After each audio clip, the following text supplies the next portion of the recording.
When family turns into strangers, I often think back to the sound of our old kitchen clock. It ticked loud against the quiet, especially on Sundays when the house smelled of cornbread and fried chicken and laughter filled the air. Back then, I believed family was forever, that no matter what happened, we'd always find our way back to each other. I didn't know that time, just like that clock, can keep moving even when love stands still. I'm not a woman who asks for much, never have been. All I ever wanted was peace in my home.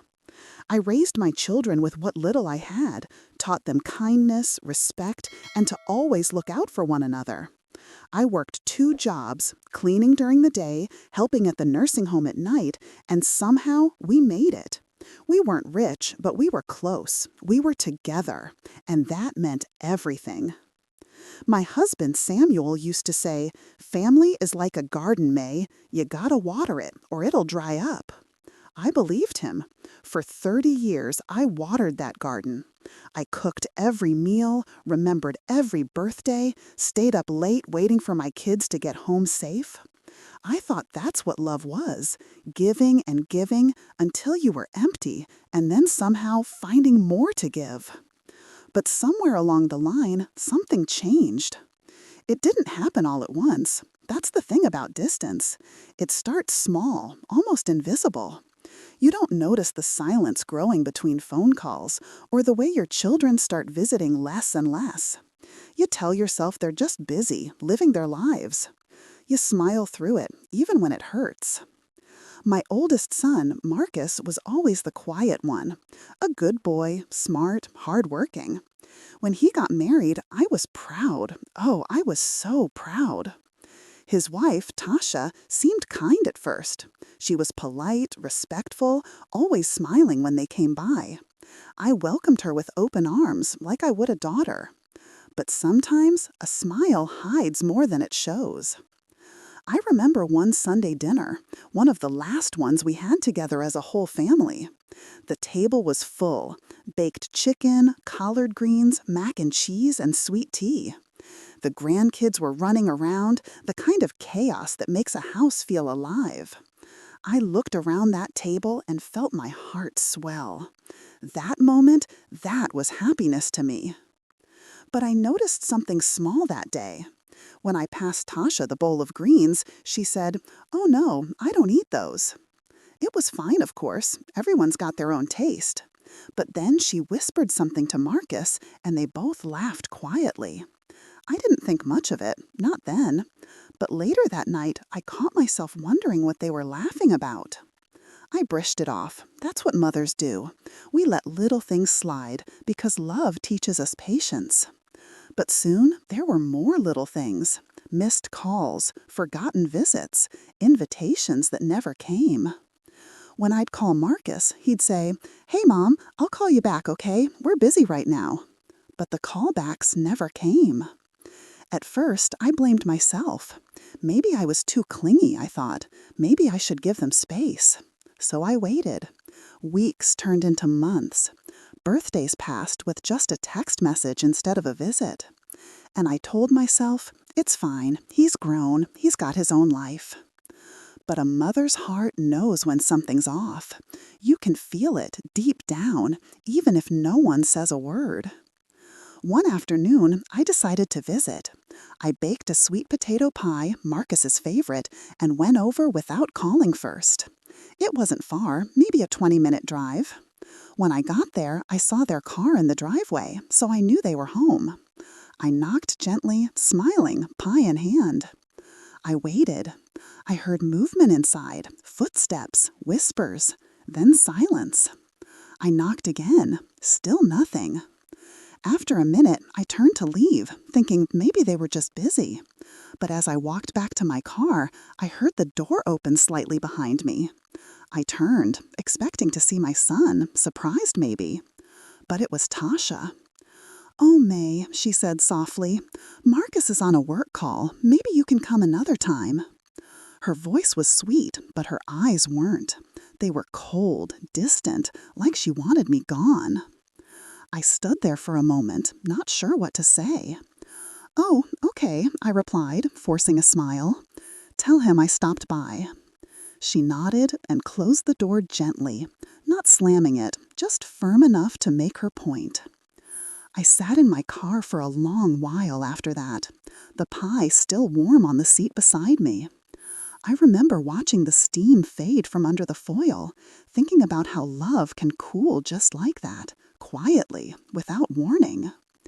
When family turns into strangers, it doesn't always come with shouting or tears. Sometimes it's just the sound of a door closing softly behind you. That night, I wrapped the pie back up and placed it in my fridge. I couldn't eat it. Every time I opened that fridge, I saw it there, untouched, a reminder of the door that closed. Days passed, then weeks. No call, no apology, nothing. And I started to wonder if maybe this was my fault somehow. Maybe I said something. Maybe I expected too much. But deep down, I knew. Something had changed, not in me, but in them. And I didn't know how to reach them anymore. When family turns into strangers, you start to question everything. The laughter, the memories, the love you thought was unbreakable. You start asking yourself if it was ever real, or if maybe, just maybe, you were the only one still holding on. When family turns into strangers, you start to see the spaces where love used to live. The quiet spaces, the ones between phone calls, between holidays, between what's said and what's left unsaid. Those spaces used to be filled with laughter, with stories, with warmth. Now they just hold echoes. After that day at Marcus's house, I tried to move on. I told myself not to take it personally. He was busy. She was tired. Life happens. I repeated those words over and over, like a prayer, trying to quiet the ache inside. But no matter how many times I said it, the silence still felt heavy. I would sit by the phone some evenings, pretending I wasn't waiting. I'd tell myself, "May, you're just resting your eyes." But every sound made me jump. Every ring from the neighbor's house, every buzz from the radio. I'd glance at my phone, hoping it was him. It never was. My youngest daughter, Angela, noticed something was off. She'd call sometimes just to check in. "Ma, you all right?" she'd ask. "I'm fine, baby," I'd say, smiling through the phone. But mothers lie too. Not to hurt, but to protect. I didn't want her to worry. Angela's always been the gentle one. She still comes around, helps me with groceries, sits with me for coffee. Sometimes we just sit in silence. She doesn't ask about Marcus much anymore, but I can see it in her eyes. She misses him too. We all do. There was one afternoon when she asked quietly, "Ma, did something happen between you and Tasha?" I shook my head. "No, baby, not that I know of." She looked at me for a long time and said, "Maybe she just doesn't understand you yet." I smiled, but my heart sank a little. "Maybe," I whispered. "Maybe she doesn't." I thought about those words for days. Maybe she doesn't understand you. Maybe I come from a different time. A time when family wasn't perfect, but we stayed close anyway. We didn't always agree, but we talked it out, we prayed together, we made room for each other.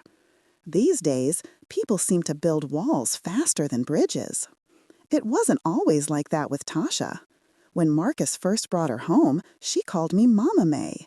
She'd sit in my kitchen while I cooked, asking for recipes, helping with the dishes.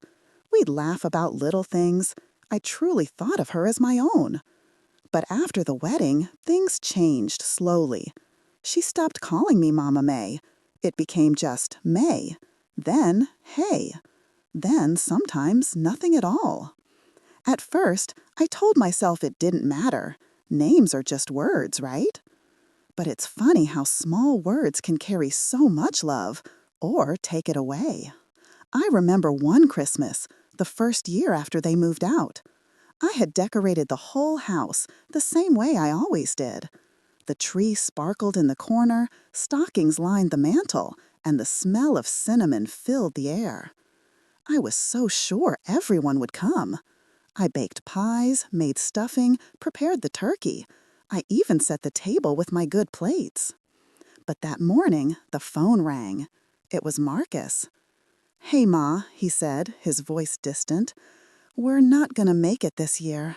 Tasha's family's having a dinner, and we promised we'd go." I tried to sound cheerful. "Oh, that's all right, baby. You enjoy yourselves. Family's important." "Thanks, Ma. We'll see you soon, okay?" I smiled even though he couldn't see me. "Okay." After we hung up, I sat at that table for a long time, just me and the ticking clock. The candles flickered, the food sat warm, and I stared at the empty chairs. For the first time, I realized that you can have a full house one year and an empty one the next, not because people are gone, but because hearts have changed. That evening, I packed up most of the food and took it to the church shelter. The volunteers smiled and thanked me, and for a moment I felt useful again. But when I came home, the silence greeted me like an old friend. I made myself a cup of tea and sat by the window, watching the snow fall. I thought about when the kids were little, how Marcus used to sneak into the kitchen for extra pie, how Angela would dance to the radio with flour on her cheeks. Those memories felt so close, yet so far away, like they belonged to another life. When family turns into strangers, you learn how memories can hurt and heal at the same time. They remind you of love, but also of what you've lost. One Sunday, after church, Pastor William stopped me at the door. "Sister May," he said, "I ain't seen Marcus around lately. How's he doing?" I hesitated, then smiled softly. "He's doing all right, Pastor. Just busy with life." He nodded. "Well, tell him we miss seeing him." "I will," I said, though I knew I wouldn't. I hadn't seen Marcus in months. That night, I sat in my living room and pulled out an old photo album. Each picture told a story: birthdays, graduations, family picnics. Faces full of laughter and love. I touched the photos gently, tracing the outlines of their smiles. In one picture, Marcus was about 10 years old, holding a little fish he'd caught at the lake. I remembered how proud he was, how he ran to show me. "Look, Ma, I caught one." And I thought, how did we get from that moment to this silence? How did we become strangers under the same sky? Maybe love changes shape as time goes on. Maybe people grow apart without meaning to. Or maybe some hearts just stop trying when things get hard. That week, I decided to stop waiting by the phone. I told myself, "May, you've got a life to live too." So I started volunteering at the church kitchen again, helping with meals on Wednesdays. It felt good to be around people, to laugh, to feel needed. But still, when I came home, I'd glance at that phone, just in case. When family turns into strangers, hope is the last thing to leave. It lingers in quiet corners, in every pie baked, in every light left on, in every prayer whispered before bed. When family turns into strangers, you start to read silence like a language. Every unanswered call, every short message, it starts to speak to you, not in words, but in feelings. And those feelings can weigh heavy, like wet clothes you can't take off. I remember the morning I realized things might never go back to the way they were. It was early spring. The air smelt like rain and lilacs. I woke up thinking I'd call Marcus just to say good morning, to hear his voice. I dialed his number, and it rang once, then went straight to voicemail. "Hey, baby," I said softly into the phone, trying to sound cheerful. "It's Mama. Just checking in. Call me when you can, okay? Love you." I waited. The day went by, no call. Then another day. Then a week. When family turns into strangers, time becomes slippery. Days blend together. You stop marking the calendar for visits or birthdays. You just wait. A few weeks later, Angela came over with some groceries. She looked worried, though she tried to hide it. "Ma," she said, "I need to tell you something." I put down the dish towel. "What is it, baby?"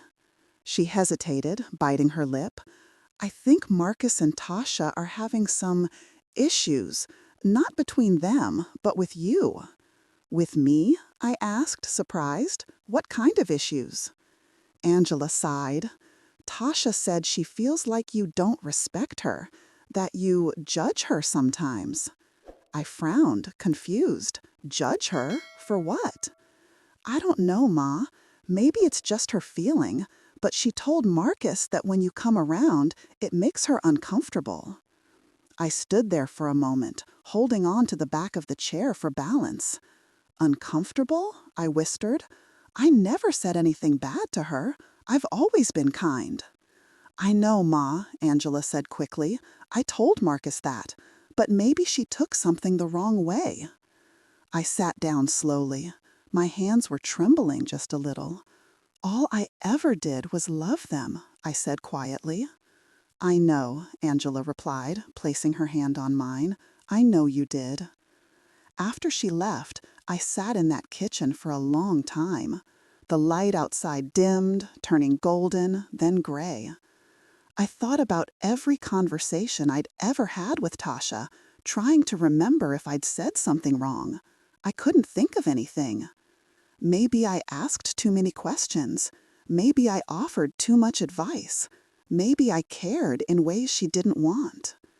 When family turns into strangers, you start to doubt your kindness. You start to wonder if love itself can be misunderstood. A few days later, I decided to write a letter. Not an angry one, just a soft, honest one. I wrote, "Dear Marcus, I hope you and Tasha are doing well. I miss seeing you both. If I've said or done anything to make you uncomfortable, I'm truly sorry. I never meant any harm. You're my son, and I love you. Please know my door is always open. Love, Mama." I folded it neatly and mailed it the same afternoon. Then I waited. Weeks passed. No reply, no call, nothing. It was around that time that I started having trouble sleeping. I'd lie awake listening to the sounds of the night, the hum of the fridge, the wind brushing against the windows, the creak of the old house settling. Sometimes I'd whisper, "Lord, give me strength," just to hear a voice in the dark. One Sunday, after service, I decided to stay back and light a candle. I prayed quietly, "Lord, if I've done wrong, show me. If I haven't, please touch their hearts." The flame flickered gently, as if it was listening. Then, a few days later, something unexpected happened. I got a message, not from Marcus, but from Tasha. It said, "Hi, May. I think we should have some space for a while. Things have been tense, and I think it's better if we don't visit for now. Hope you understand." I read that message over and over. My hands started shaking. I didn't reply right away. What could I even say? Space. Such a small word, but it felt like a wall being built right in front of me. That night, I cried quietly. Not loud sobs, just soft tears that come when your heart realizes something before your mind does. I understood then. They weren't just busy. They were pulling away. When family turns into strangers, there isn't always a fight. Sometimes it's just a slow fade, like a song ending too soon while you're still humming along. A few weeks after that, Angela came by again. She brought some flowers from her garden, lilies, my favorite. "Ma," she said gently, "don't let this break you. Maybe they just need time." I nodded, wiping my eyes. "I know, baby. I just wish I knew what I did." "You didn't do anything wrong," she said firmly. "You just loved them the only way you know how." That night, I placed those lilies on the kitchen table.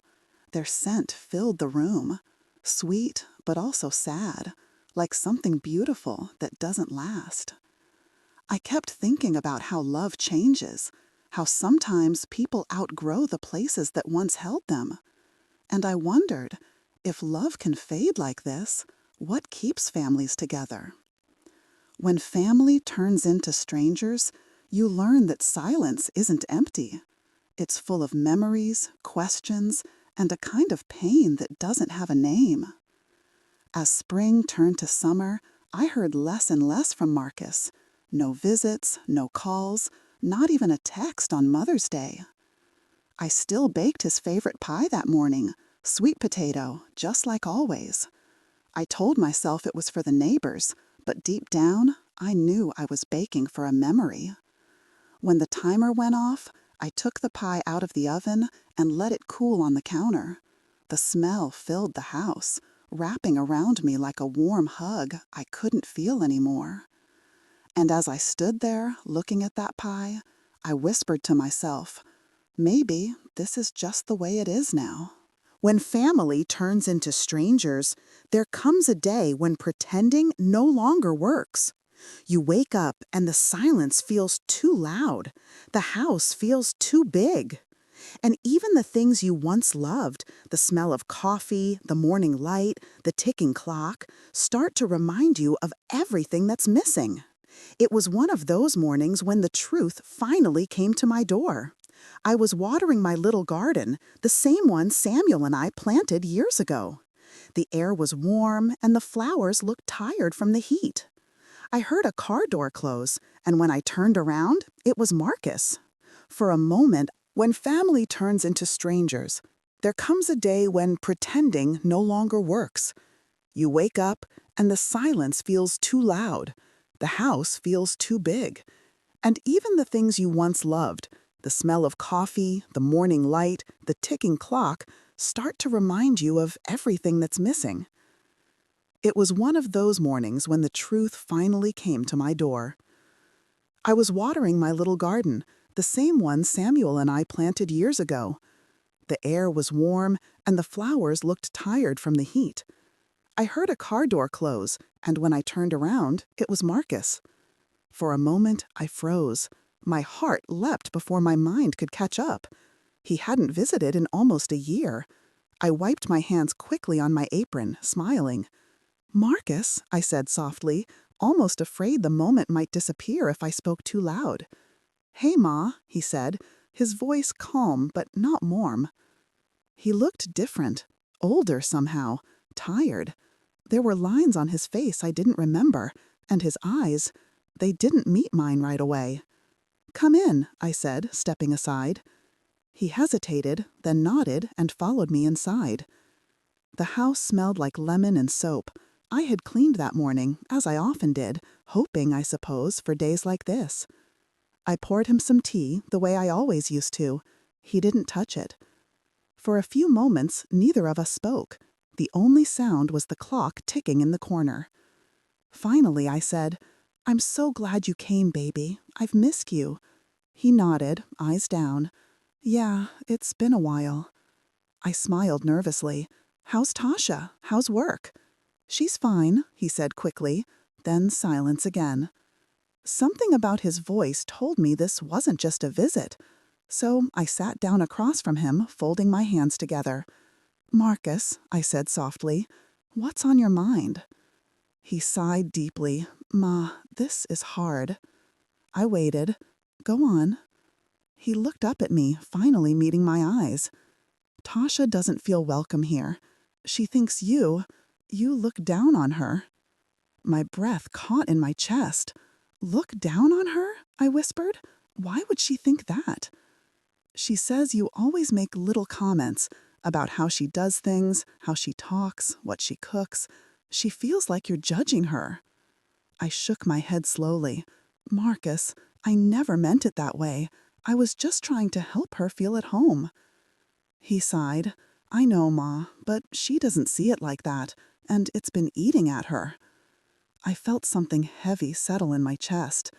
So all this time, all this silence, it was because of that? He nodded. "She said it's better if we keep some distance." I leaned back, staring at the table. My fingers traced the edge of my teacup. Distance, I repeated. After everything I've done for this family, she wants distance? Ma. No, I interrupted gently, not angry, just hurt. I understand, Marcus. People need space sometimes. He looked guilty then, like a little boy again. It's not just her, Ma. I needed some space too. Those words, they broke something inside me. I tried to keep my voice steady. From me? He nodded, eyes down. You mean well, but sometimes you still treat me like a kid. I'm trying to build my own family now. I wanted to speak, but my voice wouldn't come out. For a moment, I just sat there, watching my son, the boy I raised, the man I thought I knew, tell me that my love was too much. When family turns into strangers, the hardest part isn't losing them. It's realizing they've already let go. I stood up slowly and walked to the window. Outside, the rain had started. You know, I said softly, when you were little, you used to come running to me every time it stormed. You'd grab my hand and say, Mama, don't let go. I turned around, tears in my eyes. I never did, Marcus, not once. He looked at me then, really looked at me, and for a second I saw the boy he used to be, but it was gone just as quickly. I'm sorry, Ma, he said quietly. I didn't mean to hurt you. I know, baby, I know. He stood up to leave. I walked him to the door. When he reached for the handle, he hesitated. I'll call you soon, okay? I nodded again. All right. He stepped outside, and the rain hit his shoulders. He turned back once, gave a faint smile, then got into his car and drove off. I watched until his car disappeared down the road. Then I closed the door gently. The sound echoed through the house, deep and final. That night, I didn't cook. I didn't turn on the TV. I just sat in the living room, staring at the empty chair across from me. I thought about all the things I could have said, how love doesn't stop being love just because it's misunderstood. But I also realized that sometimes holding on too tight can make people pull away even more. When family turns into strangers, love doesn't die. It just changes its shape, becomes quieter, softer, more distant, like a prayer whispered into the wind. I went to bed that night feeling both broken and free. Broken because something precious had cracked open for good. Free because for the first time, I stopped blaming myself for it. Sometimes love means letting go, not because you want to, but holding on hurts too much. When family turns into strangers, time doesn't stop. It just slows down enough for you to see what really matters. It's been months since that day Marcus came by. The house feels different now. Quieter, yes, but not as heavy as before. The pain is still there, like an old scar, but it doesn't bleed anymore. It just reminds me of where love once lived. Every morning, I make my coffee, open the curtains, and watch the sunlight spill across the table. I still set 2 cups out sometimes, one for me, one for the memories. It's funny how habits stay, even when people go. I've learned something over these months. You can't make people love you the way you love them. You can't chase their presence or force their hearts to remember. Love has to move freely, or it stops being love. At first, I felt angry, not at Marcus or Tasha, but at life. I gave everything to this family, my time, my strength, my prayers. I carried them through every storm. But I had to face the truth. I carried them so long that I forgot to carry myself. One Sunday, Pastor Williams preached about forgiveness. He said, sometimes the person you need to forgive the most is the one who never said sorry. That stayed with me. So that evening, I sat by my window, wrote another letter, not to send, just to free my heart. Dear Marcus, I forgive you. Not because you asked me to, but because I can't live with bitterness anymore. You were right. You needed to build your own family, and I needed to remember who I was before being just Mama. If you ever need me, my door will always be open. Not with anger, but with peace. Love always, Mama. When I finished, I didn't cry. I folded the letter, placed it in my Bible, and felt something in me finally loosen, like air returning after a long, deep breath. That night, I slept peacefully for the first time in a long while. When family turns into strangers, you learn to make peace with empty chairs and unanswered calls. You start to build a new rhythm, one that doesn't depend on who visits or who remembers. I joined the women's group at church. We cook meals for the elders, share stories, laugh about small things. Sometimes I tell my story, not to seek pity, but to remind others that love can hurt and still be beautiful. There's comfort in that kind of honesty. Angela still comes by every weekend. We cook together, sit on the porch, and talk about everything and nothing. She's my sunshine in all this, gentle, steady, always reminding me that love hasn't left my life. It's just changed shape. One afternoon, while we were shelling peas, she looked at me and said, "Ma, Marcus called me last week." I paused, hands still. "Oh." "Yeah," she said softly. "He asked how you've been, said he's been thinking about you." I smiled faintly. "That's good, baby. I hope he's doing all right." "He is," she said. "He sounded softer. Maybe he'll call soon." I didn't ask for details. I didn't hold my breath. I just nodded and said, "When he's ready, I'll be here." Later that night, I sat outside as the sun set. The sky turned shades of gold and pink, that quiet beauty that comes just before night. I thought about how love never really leaves. It just finds new places to live, in memories, in prayers, in the way we choose to stay kind even after being hurt. There's comfort in that kind of honesty. Angela still comes by every weekend. We cook together, sit on the porch, and talk about everything and nothing. She's my sunshine in all this. Gentle, steady, always reminding me that love hasn't left my life. It's just changed shape. One afternoon, while we were shelling peas, she looked at me and said, "Ma, Marcus called me last week." I paused, hands still. "Oh." "Yeah," she said softly. "He asked how you've been, said he's been thinking about you." I smiled faintly. "That's good, baby. I hope he's doing all right." "He is," she said. "He sounded softer. Maybe he'll call soon." I didn't ask for details. I didn't hold my breath. I just nodded and said, "When he's ready, I'll be here." Later that night, I sat outside as the sun set. The sky turned shades of gold and pink, that quiet beauty that comes just before night. I thought about how love never really leaves. It just finds new places to live, in memories, in prayers, in the way we choose to stay kind even after being hurt. When family turns into strangers, you begin to see that not all endings are cruel. Some are gentle, some are necessary. Some teach you how to love without needing to be loved back the same way. I still keep that pie recipe, Marcus's favorite, written in my old cookbook. Sometimes I bake it for the church dinners, and everyone says, "May, this is the best sweet potato pie I ever had." I smile and say, "Thank you, baby."